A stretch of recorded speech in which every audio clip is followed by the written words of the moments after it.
Civil supply corporation ద్వారా 36,300 కోట్లు అప్పులు చేయడం జరిగిందని రాష్ట్ర పౌర సరఫరాల శాఖ మంత్రి నాదెండ్ల మనోహర్ పేర్కొన్నారు.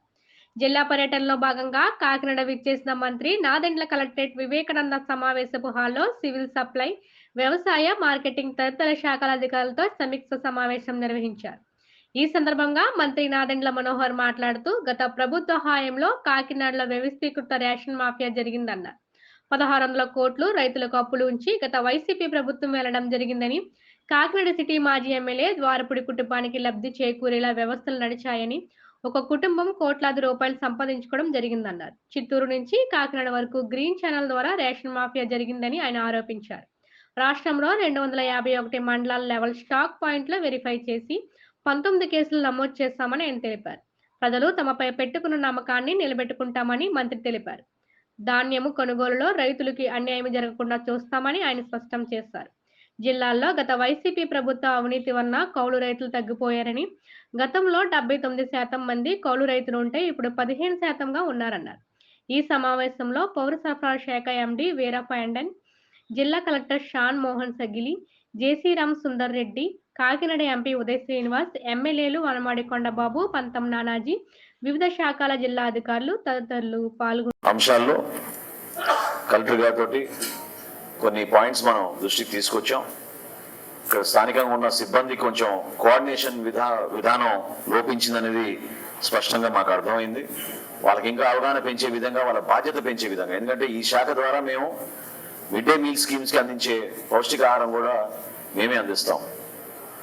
అదేవిధంగా అంగన్వాడీ కేంద్రాల్లో కూడా మేము అందించే సరుకు, వెల్ఫేర్ హాస్టల్స్ కూడా మేము అందించే సరుకు ఖచ్చితంగా నాణ్యమైన సరుకు, ఎక్కడ కూడా తూనికల్లో పొరపాటు ఉండే విధంగా ఎక్కడైనా మా దృష్టికి వస్తే సీరియస్ యాక్షన్ తీసుకుంటున్నాం.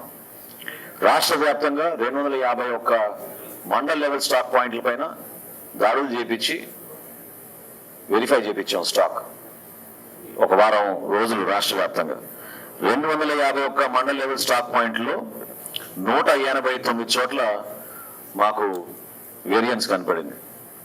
ఆ వేరియన్స్ ని బేస్ చేసుకుని ఎవరైతే సప్లయర్స్ స్టాక్ అందించారో వాళ్ళపైన 19 కేసులు ఆల్రెడీ నమోదు చేయడం జరిగింది. వాళ్ళని బ్లాక్ లిస్ట్ చేయడం కూడా జరిగింది. ఈ విధంగా మేము ఒక పారదర్శకంగా, ఎందుకంటే మన కాకినాడలో చూస్తున్నాం, ఇది మాఫియా మాఫియా అంటారు కానీ వ్యవస్థీకృత మాఫియా ఉంది మనకి ఇక్కడ.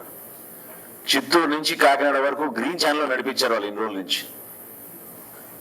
ఎక్కడ చూసినా లారీలు విపరీతంగా ఇక్కడికి వచ్చి కాకినాడ పోర్టుని ఒక అడ్డాగా మార్చుకుని ఒక కుటుంబానికి లబ్ధి జరిగే విధంగా రాష్ట్ర వ్యాప్తంగా దోపిడీ జరిగిపోయింది.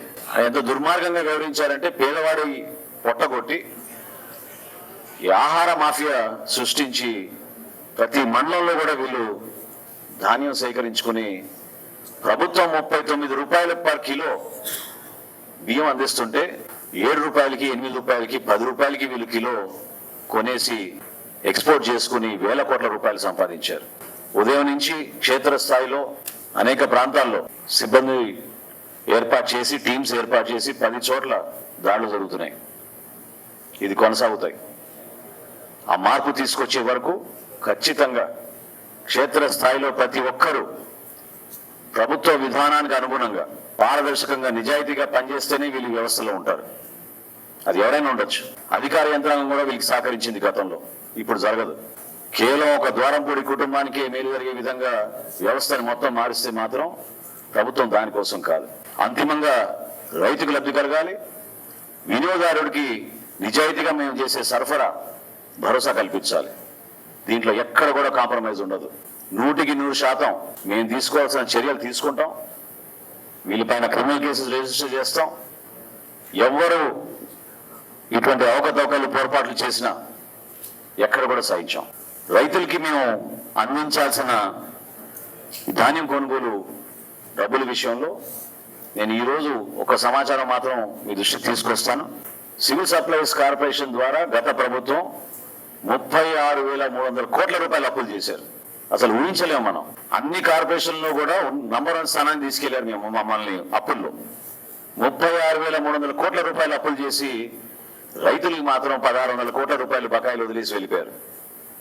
ఇది వాళ్ళ నిజాయితీ.